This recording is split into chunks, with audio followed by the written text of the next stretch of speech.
Back to your book, American Contempt for Liberty. Many view America's education as a failure, but in at least one important way, it's been a success. A success in dumbing down the nation so that we fall easy prey to charlatans, hustlers, and quacks.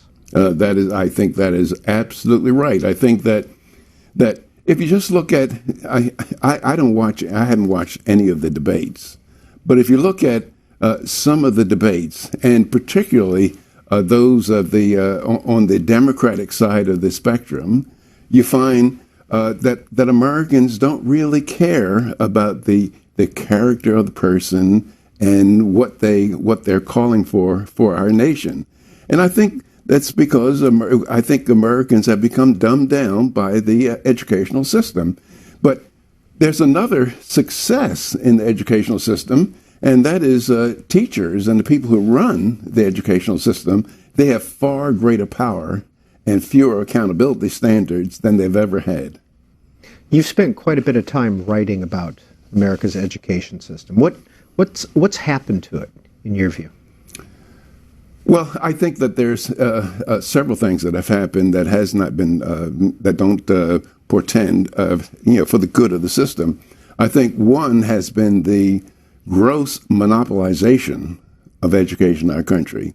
I believe the number is around in 1950 there were 52,000 school districts in our country. Today there are about 13,000 school districts. So there's been massive consolidation. I don't think that that's good for our system. And then I think that there are fewer accountability standards, both for students and both for educators. That is, we see that teachers and principals, they get pay raises and promotions, whether the kids can read or write, and the kids get their diplomas, whether they can read or write. And I think a startling condemnation for the school system is the fact that incoming freshmen in college, they're not ready for college. I think something close to 50% have to take remedial education either in reading, writing, or mathematics. And that's saying that the public schools, they're issuing fraudulent diplomas. That is, they're issuing a diploma that certifies that a kid can read and write at 12th grade level when, in fact, he cannot. What do you teach at George Mason? I teach the theory, economic theory, microeconomic theory. And in the fall, I teach our first PhD course with our incoming PhD students. I teach them the microeconomic theory. And in the spring, I teach an intermediate, which is an undergraduate course in economic theory. What do you want your students to learn by the time they leave class? Well, I think if I would love for my students to share my values, but I don't talk about my values in class.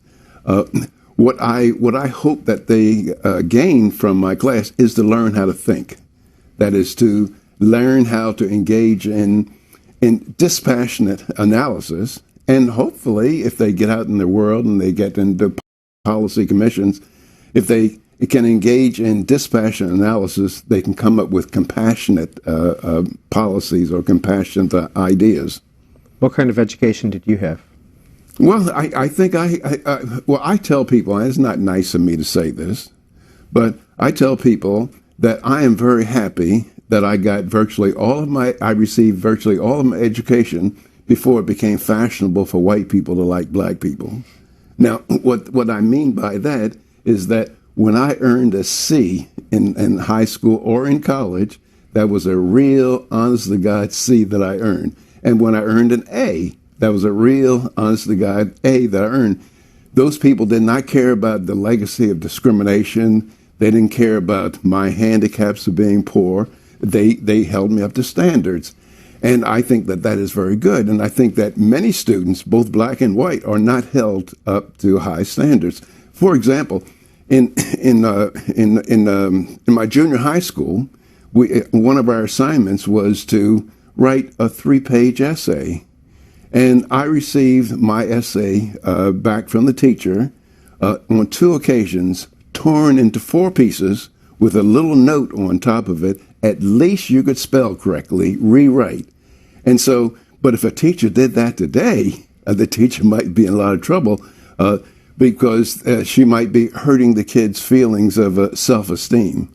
Well, when I was going to school, teachers didn't give a damn about my self-esteem. In fact, in your book, Up from the Projects, your autobiography, you write about it. Dr. Rosenberg, I believe it was? Yes. One of your teachers? Yes. He was my English teacher in high school, and I thought very highly of him. But and he used to come to school early, and he taught us college tutorial English. That is, those kids who he saw that had some college potential, they would arrive at 7 o'clock in the morning, and he would drill us on English topics and grammar. Anyway, one day in class, what he had the habit of doing, or one of his teaching techniques, was to write a sentence on the board and have one of the students correct the sentence. And so one day he wrote a sentence on the board, and a student found the error in the sentence, and he was about ready to erase the sentence from the board. And I raised my hand, and I said, Dr. Rosenberg, there's another error. And he looked at it, and he says, what is it, Williams? I said, well, there's lack of agreement between the subjective object of the verb to be. And so he said, very, very good. You're very, very alert this morning. And so I said to my friend sitting beside me, I said, here I'm paying taxes for the teachers that teach me, and I have to teach them. And he heard me. He just went into a tirade. He said, Williams, teaching you this material is like casting pearls before the swine. He said, you're never going to be anything. He was really frustrated with me, and legitimately so, because I was a kind of clown in class. But his addressing me that way was the first real challenge that I had in high school, and I ultimately graduated salutatorian, second in my class. But I needed that kind of dressing down. Can you imagine what would happen to a white teacher saying the same things to a black kid today that Dr. Rosenberg said to me?